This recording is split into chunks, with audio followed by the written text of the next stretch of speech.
উনি শুনতে পেলেন কে যেন চোখের পানি ফেলায় কান্না করে, গুনগুনে কান্নার আওয়াজ। আব্দুল কাদের জিলানী বলেন, এর খাদিম, কে যেন চোখের পানি ফেলায় কান্না করে, আমি এই ব্যাপারে জানবার চাই কে কান্না করে, কেন কান্না করে। নদীর পাড়ে রাস্তা দিয়ে হাঁটছেন। আব্দুল কাদের জিলানী বলে, খাদেম তুমি যাও। খাদেম দৌড়ে গেলেন, যা দেখে এটা ৮০-৯০ বছরের একটা বুড়ি মহিলা, চোখ দিয়ে গড়ে গড়ে পানি পড়ে, চোখ দিয়ে গড়ে গড়ে মহিলা কান্দে আর গুনগুনে মহিলা আওয়াজ দিয়ে কান্না করে। খাদেম যা বলে, মহিলা তুমি কান্না করো কেন?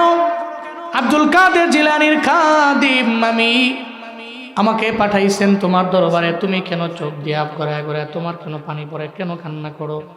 আব্দুল কাদের জিলানী বলছে, তোমার কোনো সমস্যা হলে উনি সমাধান করার জন্য আল্লাহর দরবারে বলবে। এটা বলতে দেরি মহিলার চোখের পানির মাত্রা আরো বেড়ে গেল। মহিলা কয়, তুমি কে? কয়, আমি কাদের জিলানীর খাদেম। কয়, তুমি কেন আমার দরবারে আইলা? তুমি তো এই সমাধান আমারে দিতে পারবা না। একটা বারের জন্য বলো তোমার সমস্যার সমাধান দেখে আমরা করতে পারি কিনা। সঙ্গে সঙ্গে মহিলা বলতে লাগলো, এই জমিনের মধ্যে আমি একা, আমি একটা বিধবা নারী, আমার স্বামীও নাই, জমিনের মধ্যে আমার কোনো ছেলেও নাই, আমার কোনো মেয়েও নাই। হাই শোনো আব্দুল কাদের জিলানীর খাদেম, আল্লাহ পাক যাই আমার একটা সন্তান দিলেন, সন্তানটা জমিনের মধ্যে আসার পরে আমার স্বামী বিদায় নিয়ে চলে গেল। একটা ছেলের দিকে তাকাইয়া সারা জিন্দেগি লাগাইয়া আমি চিন্তা করলাম, অন্য একটা বাড়ির মধ্যে আমি যাব না, অন্য একটা ঘরের মধ্যে আমি যাব না, অন্য একটা বিয়ের পিড়ির মধ্যে আমি বসবো না। আমি সন্তানটার দিকে তাকায় আমি দিনাতিপাত করতে লাগলাম। হঠাৎ করে আমার সন্তানটা বিয়ের বয়স যখন হয়ে গেল, এখন সকল দায়িত্ব ভার আমার উপরেই চলে আসলো। আমি আমার সন্তানের জন্য মেয়ে দেখব এই চিন্তা করলাম। আর মেয়ে দেখার নিয়তে নদীর এই কিনারে আমার বাড়ি, নদীর ওপারে ওই মেয়ের বাড়ি। মেয়েটাকে দেখার পরে মনে হলো এই মহিলার চরিত্রওয়ালা মাইয়া, এই মেয়েটা সচ্চরিত্রের অধিকারী নেই। আগের দিনের মা বাবারা এই চিন্তায় করত, এখনকার যুগের ডিজিটাল আব্বা আম্মা চিন্তা করে আমার পোলা যেমন আমার বউ হবে তেমন। নামাজ হেরাও পড়ে না, পোলাও পড়ে না, মাইয়াও পড়ে না। আবার ঘরের মধ্যে বউ আনার পরে চিন্তা করে আল্লাহ যাতে করে আজারি হুজুরের মতো একটা সন্তান আমার দেয়, অথবা নাতি আমার যাতে বড় বড় হুজুরের মতো বড় বক্তার মতো হয়। জীবনেও কোনো দিন সম্ভব না, কারণ আপনি লাগাইছেন আঙ্গুর গাছ, আপনি লাগাইছেন কাঁটাযুক্ত গাছ, ওইটা থেকে আঙ্গুর আশা করা যায় না, ঠিক কিনা? এমন কোনো সিনেমা নাই দেখে না, এমন কোনো নাটক নাই শুনে না। গান শুনতে শুনতে নাটক দেখতে দেখতে আমার বৌমায় তো নাটকের প্রতি এত আসক্ত হয়ে গেছে, এমন হালাতে চলে গেছে গর্বের মধ্যে সন্তান নিয়ে নাটক দেখে, গান দেখে, সিনেমা দেখে, ছবি দেখে। আল্লাহর কসম করে বলে যাই, গর্বের মধ্যে সন্তানটারে লইয়া যে তিলাওয়াত করে না, সারাদিন রাত লাগায় মোবাইলে রিলস দেখে, টিকটক দেখে, ওই সন্তান তো আব্দুল কাদের জিলানী, আশরাফ আলী থানবীর মতো সন্তান হবে না।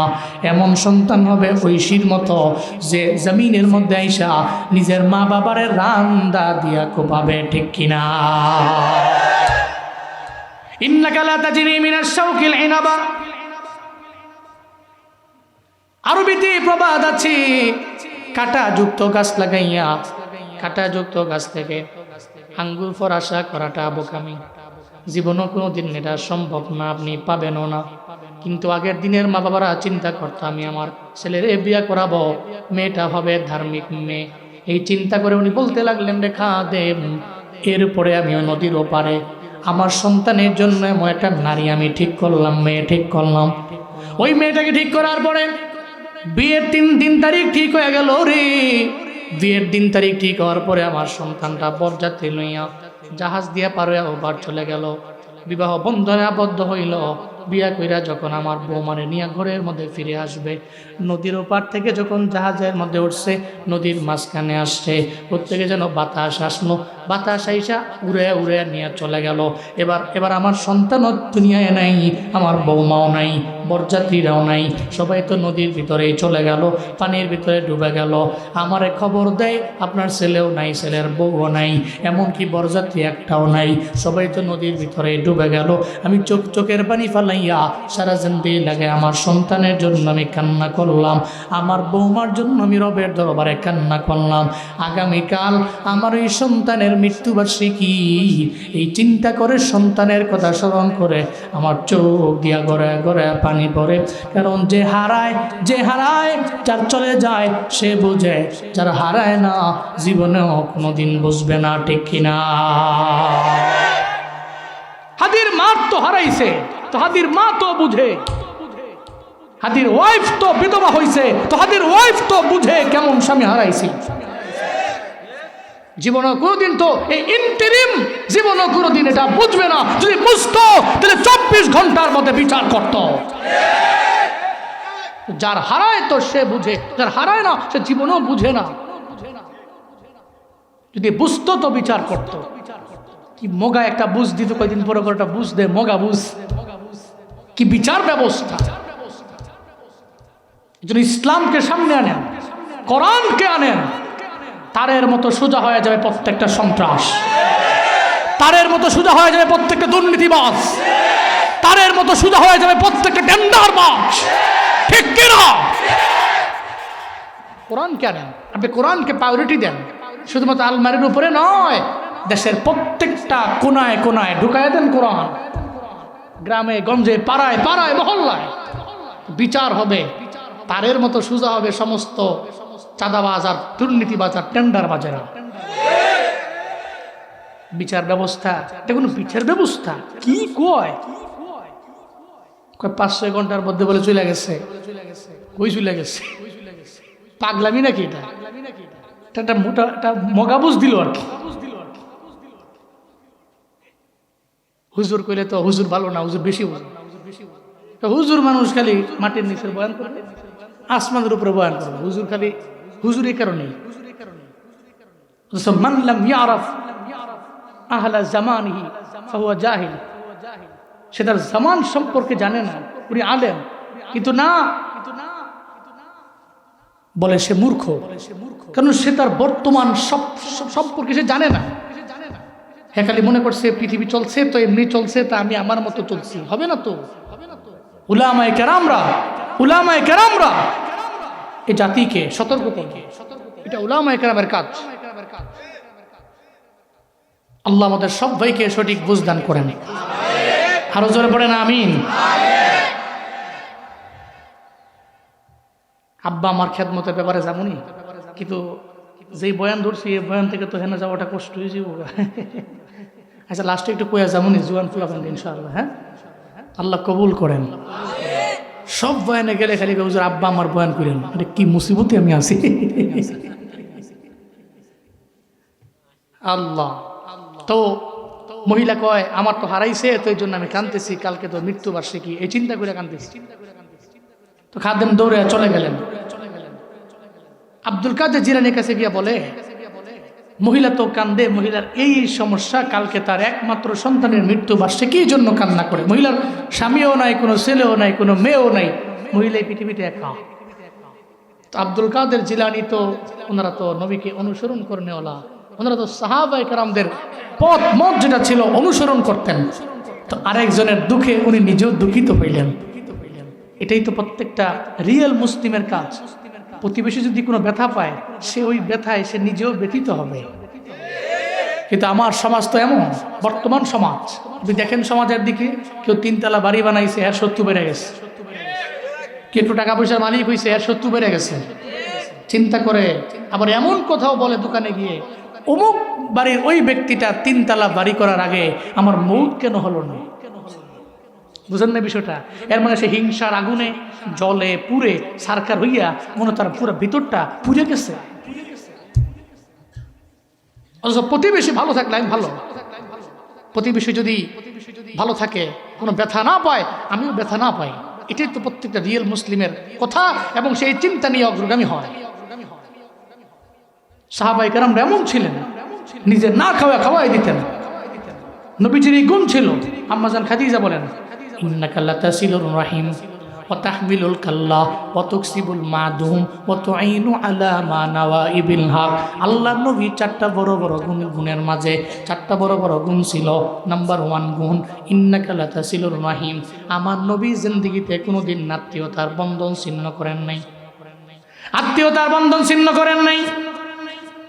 যত আত্মীয় হোক, নিকটাত্মীয় দূরাত্মীয় সবার সঙ্গে নবীর আচরণ ছিল ভালো এবং নবীজি খোঁজ খবর রাখতেন। কিন্তু আমাদের সমাজ তো উল্টা পাল্টা।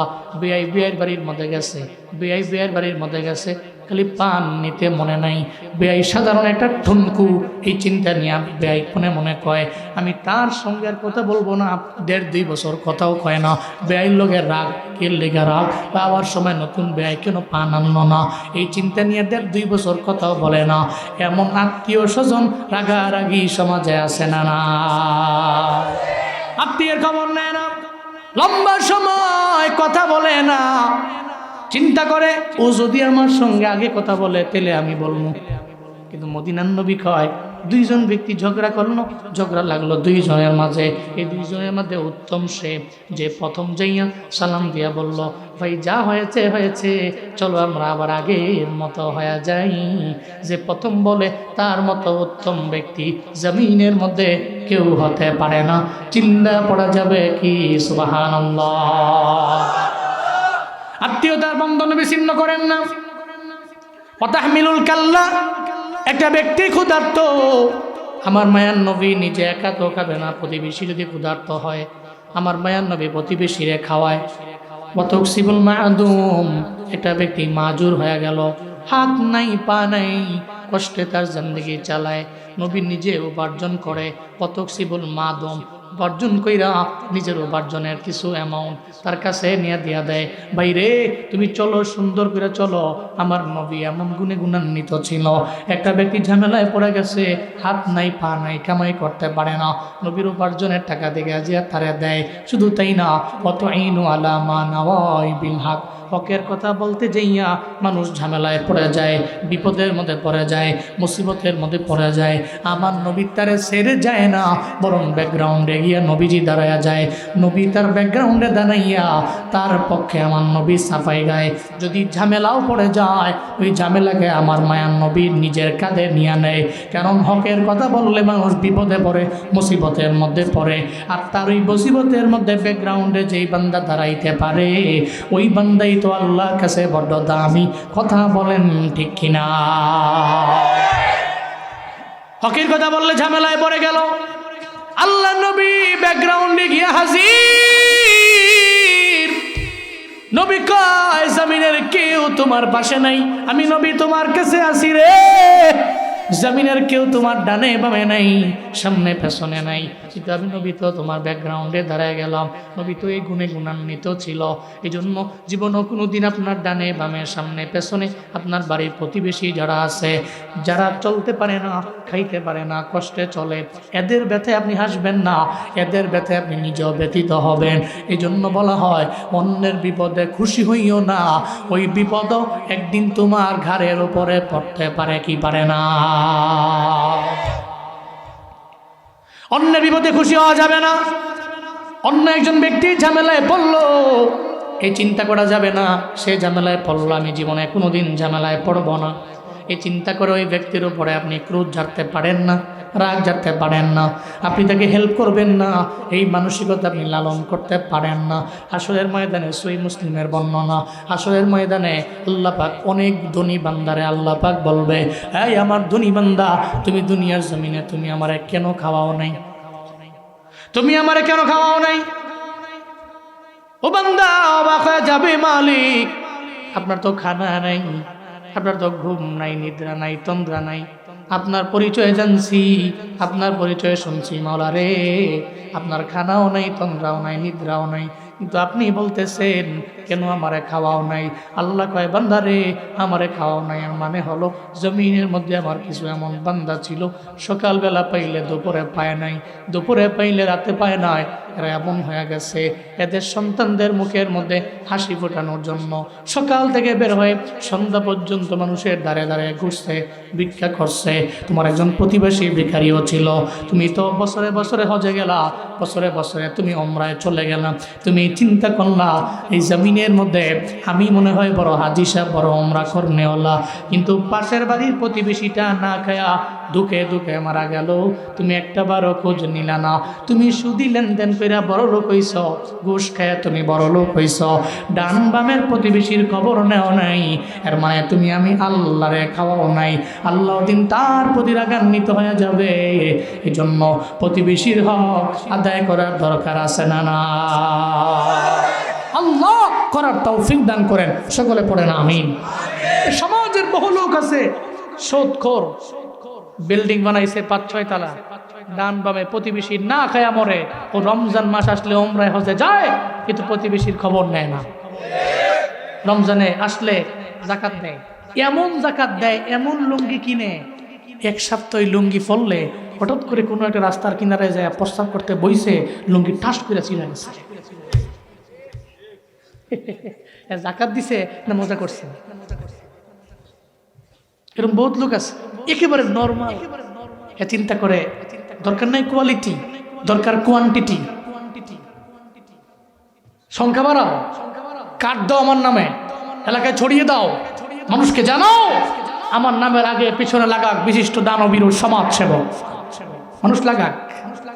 খুদার কসম এই দান, এই যাকাত জমিনের উপরে আসমানের নিচে থাকবে, জীবন আর সে আল্লাহ পর্যন্ত যাবে না, ঠিক কিনা? তুমি সুদের টাকায় ফাসাদে গড়ো, ঘুষও ছাড়ো না, দিন দুঃখী না খেয়ে মরে খবর রাখো না। তুমি ঘুষ খেয়েও বিচার করো সাজিয়া প্রধান, ঘুষ খেয়েও বিচার করো সাজিয়া প্রধান। তুমি কেমন মুসলমান, তুমি কেমন মুসলমান, কেমন মুসলমান, তুমি কেমন মুসলমান। নামাজের সাথে নাই পরিচয়, মানো না কোরআন, নামাজের সাথে নাই পরিচয়, মানো না কোরআন। তুমি কেমন মুসলমান, তুমি কেমন মুসলমান, কেমন মুসলমান, তুমি কেমন মুসলমান। তুমি রমজান এলে রাখো না রোজা, দিনকে করো আঘাত, পয়সা করির নেই তো অভাব, দাও না তো যাকাত। তুমি ইমানদারির বড়াই করো, নেই তোমার ইমান, ইমানদারির বড়াই করো, নেই তোমার ইমান। তুমি কেমন মুসলমান, তুমি কেমন মুসলমান, কেমন মুসলমান, তুমি কেমন মুসলমান, কেমন মুসলমান, তুমি কেমন মুসলমান, ঠিক কিনা? সুদের টাকায় পাসাদ করো, ঘুষও ছাড়ো না, তোমার ডান বামের প্রতিবেশীরা না খায়া ধুকে ধুকে মরে যায়, খবর নেও না, নিজেকে মুসলিম দাবি করে হজ করো। যারা আয়োজন করেছেন আল্লাহ প্রত্যেককে দুনিয়া এবং আখেরাত উভয় জগতে কল্যাণকামীদের অন্তর্ভুক্ত বানিয়ে দেন, সকলেই পড়েন আমিন। ভাইসব, এই যে রাত পর্যন্ত মাহফিলে বসে থাকা, কিছু দিনই আলোচনা শুনতে পারা, আর এই যে আমরা বলি, এই যে বলতে পারা, আয়োজন যারা করেছেন আয়োজক, তাদের এই আয়োজন করতে পারা, এই সমস্ত কিছুর তৌফিক দাতাকে কই যাবে? 1 নম্বরে নাকি? 1 নম্বর? হ্যাঁ হ্যাঁ, জি জি, খুব দ্রুত সেরে চলে আসেন। তৌফিক দাতাকে আল্লাহ ছাড়া এই পৃথিবীতে সেকেন্ড কে আছে যে আমাদের তৌফিক দিতে পারে? আছে? যিনি তৌফিক দাতা, ওনাকে রাজি করি, খুশি করি, সকলে চিল্লা একবার করে সমস্যারে পড়ি আলহামদুলিল্লাহ। আমার সাথে পড়ুন, রব্বানা লাকাল হামদ হামদান কাসীরান তাইয়িবান মুবারাকান ফি ইয়া রাব্বি লাকাল হামদু কামা ইয়ানবাগি লিজালালি ওয়াজহিকা ওয়া আযীমি সুলতানি লাকাল হামদু বিল ঈমান লাকাল হামদু বিল ইসলাম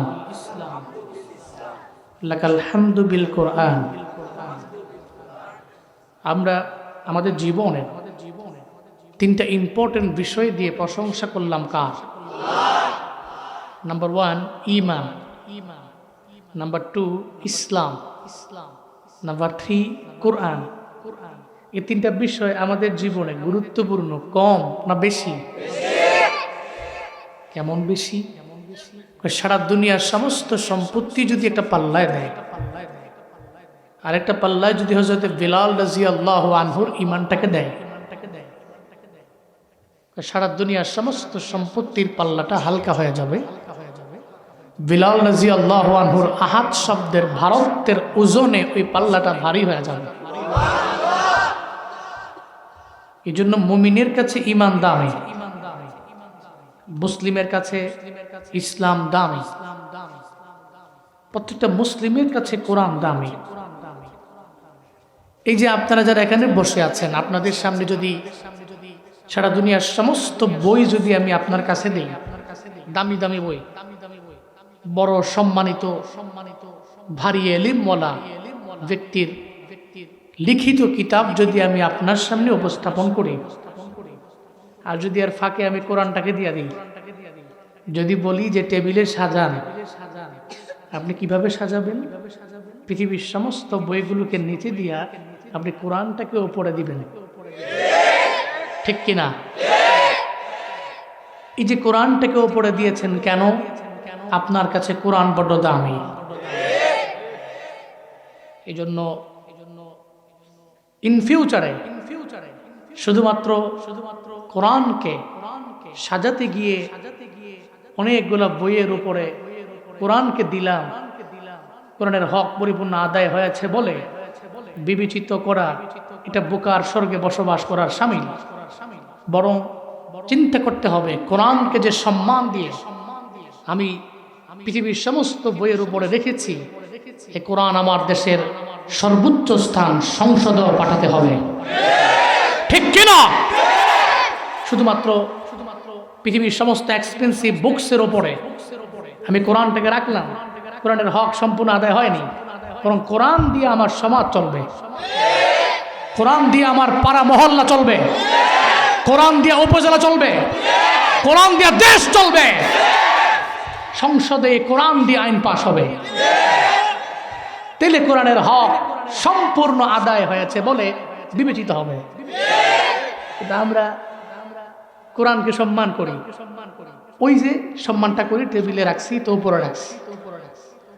রমজান আসলে কোরআন ধরছি, রমজান গেছে গা, কোরআনটাকে সুন্দর করে গিলাফ দিয়ে মুড়াইয়া এরপরে আলমারির এক কোনায় রাখো, সাবধান নিচে রেখো না, উপরে রাখো। মানে সে কোরআনকে সম্মান করছে। কোরআন তো আল্লাহ পাক আপনাকে এই জন্য দেন নাই, আপনি গিলাফ দিয়া মুড়াইয়া আলমারির এক কোনায় রাখছেন এই কারণে নয়, বরং কোরআন এসেছে আপনি কোন লাইনে চলবেন, কোন পথে চলবেন, কোন মতের উপরে বিশ্বাস নিয়ে চলবেন, কোন পথে গেলে জান্নাতি হবেন, আপনি দুনিয়াতে কোন পথে গেলে সফল হবেন, কোন পথে গেলে আদালত কায়েম হবে, ইনসাফ কায়েম হবে, কোন পথে গেলে দুর্নীতি কমবে, এ কোরআনে আছে না নাই? কিন্তু আপনি তো শুধুমাত্র এই কোরআনকে ফলো করেন, আর কোরআনের হক আদায় করার নিয়তে খালি উপরে দেন, এটা করা যাবে না। ইন ফিউচারে এই কোরআনকে পৃথিবীর সব ক্ষেত্রে কাজে লাগাতে হবে ইনশাআল্লাহ। আল্লাহ সে তৌফিক আমাকে আপনাদের সব ভাইকে দান করেন। আপনি কেন কোরআনকে লাগাবেন? কারণ কোরআনের সমাধান আছে না নাই? আপনি একটা প্রবলেমে পড়ছেন, সলভ করা লাগবে, করবেন কোরআন দিয়ে। আমরা ঝামেলায় পড়ে গেলে কার কাছে যাই? দেখবেন হুজুরের কাছে যাই। শরীয়তের কোনো ঝামেলায় পড়লে কই যাই? ইমাম সাহেবের কাছে। ইমাম সাহেবের কাছে গিয়ে বলে, হুজুর এই ঝামেলায় পড়ে গেছি, এখন সমাধান কি? কারণ আমি তো কোরআন জানি না। তো হুজুর তো জানে, হুজুর কোরআন এবং হাদিস থেকে সুন্দর একটা বুঝ দেয়, কোরআন হাদিস থেকে বের করে। তো উনি এটা নিয়ে ওনার জীবনের সবচেয়ে বড় সমস্যাটাও উনি কোরআন দিয়ে সমাধান করতে পারে। উনি কি বানায় বলছে? কোত্থেকে বলছে? কোরআনের সমাধান আছে না নাই? আছে না নাই? সমাধান চাও যদি জীবনে মরণে, ফিরে যাও খুঁজে নাও চোখ রাখো কোরআনে সমাধান চাও যদি জীবনে মরণে ফিরে যাও খুঁজে নাও চোখ রাখো কোরআনে সবাই সমাধান চাও যদি জীবনে মরণে ফিরে যাও খুঁজে নাও ফিরে যাও খুঁজে নাও তবেই পাবে সুখ শান্তির ঠিকানা তবেই পাবে সুখ শান্তির ঠিকানা যদি মেনে নাও তুমি মনে প্রাণে সমাধান সমাধান চাও যদি জীবনে মরণে ফিরে যাও খুঁজে নাও হয় না তো অনেকে কয় না মনে হয় যে কোরআনে চোখ রাখা লাগবে না সবাই কোয়া লাগবে সমাধান চাও যদি জীবনে মরণে ফিরে যাও খুঁজে নাও ফিরে যাও খুঁজে নাও এ বাণী সকলের নয় শুধু মুমিনের যারাই চলবে মেনে ফল পাবে কোরআনে এ বাণী সকলের নয় শুধু মুমিনের যারাই চলবে মেনে ফল পাবে কোরআনের এই দুনিয়ায় আর সেই দুনিয়া এই দুনিয়ায় আর সেই দুনিয়া শান্তি পাবে তুমি দোজাহানে সমাধান সমাধান চাও যদি জীবনে মরণে ফিরে যাও খুঁজে নাও ফিরে যাও খুঁজে নাও চোখ রাখো কোরআনে সমাধান চাও যদি জীবনে মরণে ফিরে যাও খুঁজে নাও চোখ রাখো কোরআনে তবেই পাবে সুখ শান্তির ঠিকানা তবেই পাবে সুখ শান্তির ঠিকানা যদি মেনে নাও তুমি মনে প্রাণে সমাধান সমাধান চাও যদি জীবনে মরণে ফিরে যাও খুঁজে নাও ফিরে যাও খুঁজে নাও পড়েন মারহাবা যেখানে সমস্যা ওখানে কোরআনের সমাধান আছে না নাই এই কোরআন দিয়ে এই জীবন পরিচালনা করার তৌফিক আল্লাহ আমাকে আপনাদের সবাইকে দান করেন সকল কিছুর সমাধান কোরআনে আছে সব কিছু আমরা এই পৃথিবীতে আসলাম থাকতে পারবো না আমাদের মৃত্যু হবে আল্লাহর কাছে যাওয়া লাগবে রবের বিচারের কাঠগড়ায় দাঁড় করাবেন আল্লাহ পাক আল্লাহ পারবেন এতে কোনো সন্দেহ নাই এই সব বিষয়ে কোরআনে আছে না নাই আপনাকে তো জানাইছেন আল্লাহ কিন্তু এরপরেও তুমি মানেন না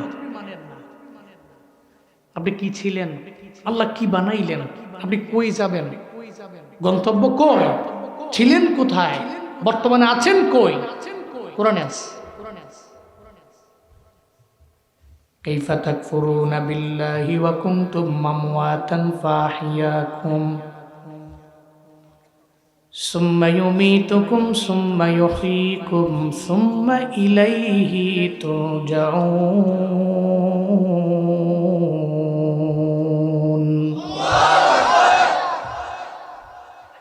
আল্লাহ পাক বলেন এরপরেও মানুষ জানার পরে আমি আল্লাহকে অস্বীকার করে রবের কুফরি করে রবকে অমান্য করে রবের দিকে আগায় না জানার পরেও কোরআন মানে না কোরআন দিয়ে ওর জিন্দেগিটা এরপরে ও চালায় না অথচ আল্লাহ পাক বলেন ছিল কি আমি আল্লাহ তারে কি বানাইলাম ওয়াকুনতুম আমওয়াতা ছিলা তোমরা মৃত আমি আল্লাহ তোমারে বড্ড মায়া করে ফাহিয়াকুম তারা মৃত ছিল আমি আল্লাহ এদের বড্ড মায়া করে জীবন দিয়া দিলাম মায়ের গর্ভের মধ্যে ছিলাম মৃত আল্লাহ পাক বড্ড মায়া করে জীবন দিয়া মায়ের গর্ভ থেকে জমিনের মধ্যে আমাদের আনলেন এই যে সুন্দর একটা প্রসেসিং সিস্টেম এই সিস্টেম দুনিয়ার কোনো মানুষের দ্বারা সম্ভব না চিল্লা বলেন এটা সম্ভব করেছেন কে মায়ের গর্ভের মধ্যে আল্লাহ পাক এত সুন্দর করে বানাইলেন দীর্ঘ 10 মাস লাগাই আল্লাহ একটা প্রসেসিং করে আমাকে মায়ের গর্ভের মধ্যে আল্লাহ আমার বাবার এক ফোঁটা নাপাক পানি থেকে আমার আল্লাহ বানাইলেন। এরপরে জমিনের মধ্যে আমি আসলাম, আল্লাহ জীবন দিয়া দিলেন। আল্লাহ কয় বান্দারে জীবন দিয়া দিলাম, এরপরে তুমি জমিনের মধ্যে 1000 বছর থাকতে পারবা এমন না। 50 বছর, 60 বছর, 70 বছরের জিন্দেগি হয়ে গেলে এরপরে মরণ বরণ করা লাগবে। সুম্মা ইউমিতুকুম, এরপরে কবরের মধ্যে তুমি কয় বছর থাকবা এই ব্যাপারে কোনো গ্যারান্টি নেই। সুম্মা ইউহয়িকুম, এরপরে আমি আল্লাহ তোমারে আবার জীবিত করব। সুম্মা ইলাইহি তুরজাউন, আল্লাহর দরবারে যাওয়া লাগবে কি লাগবে না? আল্লাহ পাক বলেন, ছিলে মৃত জীবিত বানাইলাম, এরপরে আবার মরণ দিব আমি আল্লাহ, এরপরে আবার জীবন দিয়া দিব। এরপরে রবের মোলাকাতে তুমি যাবা, আল্লাহর দরবারে তোমার হিসাবের কাঠ গড়ায় দাঁড়ানোই লাগবে। জমিনের সবাই মনে হয় হিসাবের কাঠ গড়ায় দাঁড়াবে, বাংলাদেশের আগের প্রধানমন্ত্রী শেখ হাসিনা আল্লাহর দরবারে দাঁড়ানো লাগবে না? লাগবে নাকি? ডোনাল্ড ট্রাম্পের লাগবে না? জো বাইডেনের লাগবে না? জমিনের মধ্যে যারা আছি সব রবের দরবারে দাঁড়ানোই লাগবে, রবের বিচারের কাঠগড়ে। আল্লাহ কয়, কোরআন দিয়ে আমি আল্লাহ তোমার জানাইয়া দিলাম, তুমি মৃত ছিলে, আমি আল্লাহ জীবন দিলাম, এরপরে আবার মরণ হয়ে যাবে, এরপরে আমি আল্লাহ আবার তোমারে জীবন দিব, আমার দরবারে আমি আল্লাহ তোমারে নিয়ে আসব। মিনহা খলাকনাকুম ওয়া ফিহা নুঈদুকুম ওয়া মিনহা নুখরিজুকুম তারাতান নুখরা। আল্লাহ পাক বলেন, এই মাটি থেকে আমি তোমারে বানাইছি, আবার এই মাটিতে আমি আল্লাহ তোমারে নিয়ে যাব, এরপর ওই মাটি থেকে আমি আল্লাহ আবার তোমারে উঠাবো। তারাতান নুখরা, আমি আল্লাহর দরবারে তোমারে নিয়ে যাব। জমিনের মধ্যে কোনো মানুষই তো জমিনের মধ্যে থাকতে পারলেন না। আমাদের প্রত্যেকের আদি পিতার নাম হলো হযরতে আদম আলাইহিস সালাম, আদি মাতার নাম হলো হযরতে হাওয়া আলাইহিস সালাম। আদম নবীও জমিনের মধ্যে থাকতে পারছে না, চলে গেছে। জমিনের মধ্যে থেকে বিদায় নিয়ে চলে গেলেন। উনি তো আমাদের আদি বাবা আদম। আল্লাহ পাক বললেন, এই মালাকুল মউত আদম নবীর দরবারে যাও, আদম নবীর ভেতর থেকে তুমি রূহটা বের করে আমার দরবারে নিয়ে আসো। আদম নবীকে আল্লাহ পাক জমিনের মধ্যে হায়াত দিছিলেন 1000 বছর। জোরে বলেন কয় হাজার? 1000 বছর হায়াত দিলেন। 940 বছর বয়স যখন ওনার হয়ে গেল, আল্লাহ পাক বললেন, মালাকুল মউত তুমি আদম নবীর দরবারে যাও, তার ভেতর থেকে তুমি রূহ কবজ ফিরার পরে আমার দরবারে নিয়ে আসো। মালাকুল মউত আদম নবীর দরবারে আসলেন। আয়েশা বললেন, আনা মালাকুল মউত কিলা বিকুম, আমি তো মালাকুল মউত, আমারে বানানোই হয়েছে আপনাদের রূহ কবজ করার জন্য, আমি রূহ কবজ করার জন্য আপনাদের দরবারে চলে আইলাম। এটা বলার পরে আদম নবী কয়, তুমি কি ভুল নাম্বারে ডায়াল করলা? আল্লাহ তো জমিনের মধ্যে আমার হায়াত দিছে 1000 বছর, 940 বছরে কেন তুমি আমার দরবারে আইলা? মালাকুল মউত আল্লাহর দরবারে বলতে লাগলেন, আল্লাহ গো, আদম নবীর দরবারে গেছি, 940 বছরে গেলাম, তুমি তো আমারে পাঠাইলা জমিনের মধ্যে সর্বপ্রথম মানবের দরবারে, আমি রুটা আনার জন্য গেলাম। উনি বলে, আমি নাকি রং নাম্বারে ডায়াল করলাম, 940 বছর আইলাম, তুমি নাকি ওনারে হায়াত দিচ্ছ 1000 বছর। কয়, আমার আদম ভুলে গেছে রে, রুহের জগতে ওনার সন্তান দাউদ রে উনি যে হায়াত দিয়া দিয়েছিল 60 বছর, ওই ব্যাপারে মনে নেই। আদম নবী ভুলে গেল, এই জন্যই তো সন্তানেরাও ভুলে যায়। নাসিয়া আদম ফানাসিয়া বানু, আদম নবী ভুলে গিয়েছিল, মনে নাই, এই জন্য দেখবেন আদম নবীর সন্তানেরাও ভুলে যায়।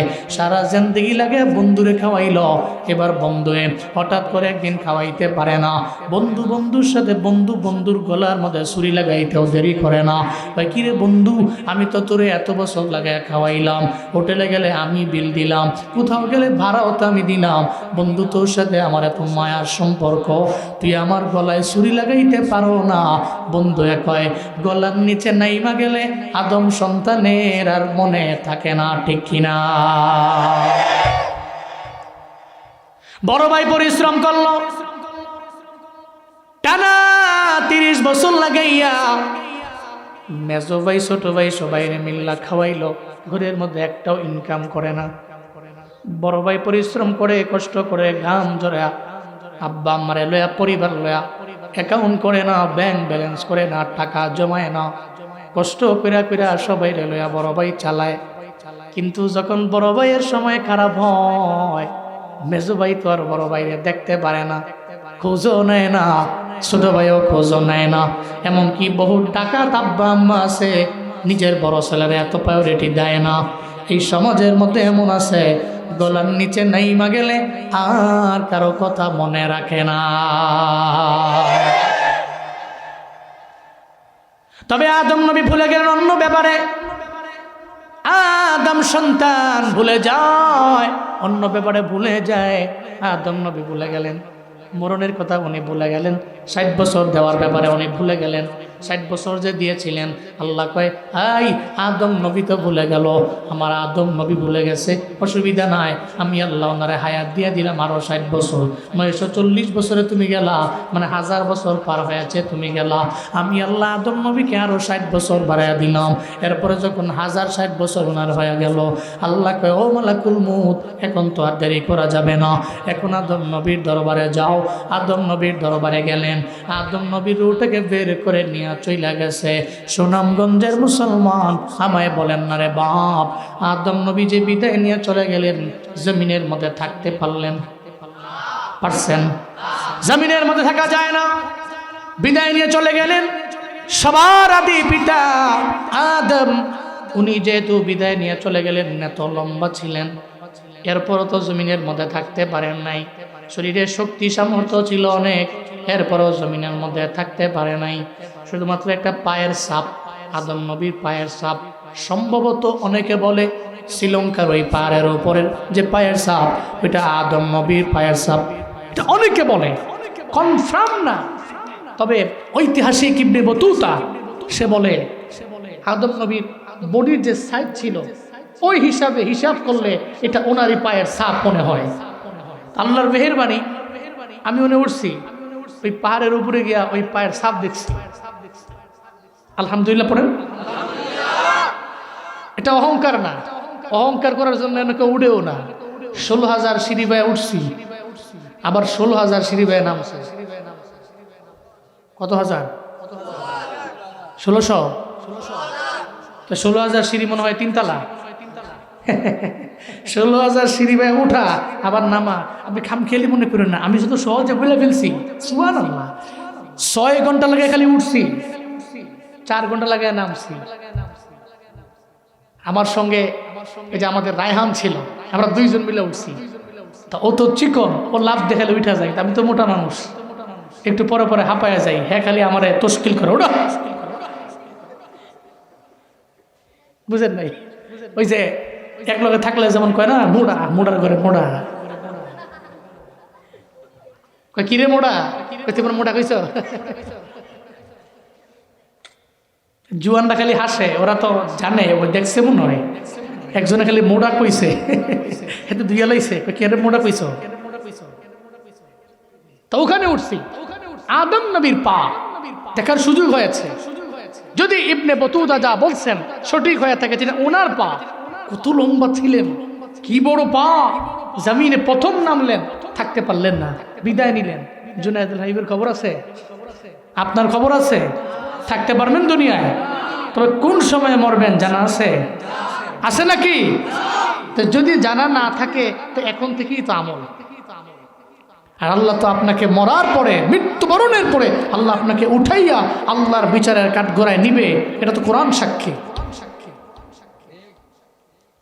আমার মরণ আসিবে কখন কেউ তো জানে না, আমার মরণ আসিবে কখন কেউ তো জানে না, আমি চলে গেলে আমায় তোমরা ভুইলা যাইও না, আমি মরে গেলে আমায় তোমরা ভুইলা যাইও না, ডাইনে বামে মাটি আমার মাটির বিছানা, ডাইনে বামে মাটি আমার মাটির বিছানা, এই দুনিয়ায় চিরজীবন থাকার জায়গা না, অন্ধকার কবর যে আমার আসল ঠিকানা। সবাই রেখে আমায় চলে যাবে, সঙ্গী হবে না। সবাই রেখে আমায় চলে যাবে, সঙ্গী হবে না। ডাইনে বামে মাটি আমার মাটির বিছানা, ডাইনে বামে মাটি আমার মাটির বিছানা। আমি চলে গেলে আমায় তোমরা ভুইলা যাইও না, আমি মরে গেলে আমায় তোমরা ভুইলা যাইও না। আমার মরণ আসিবে কখন কেউ তো জানে না, আমার মরণ আসিবে কখন কেউ তো জানে না। ঠিক কিনা? তো কোন সময় আসবো মরণটা আমার সামনে জানা আছে, কিন্তু আসবে যে এটা কনফার্ম কিনা? জোরে বলেন কনফার্ম কিনা? কনফার্ম।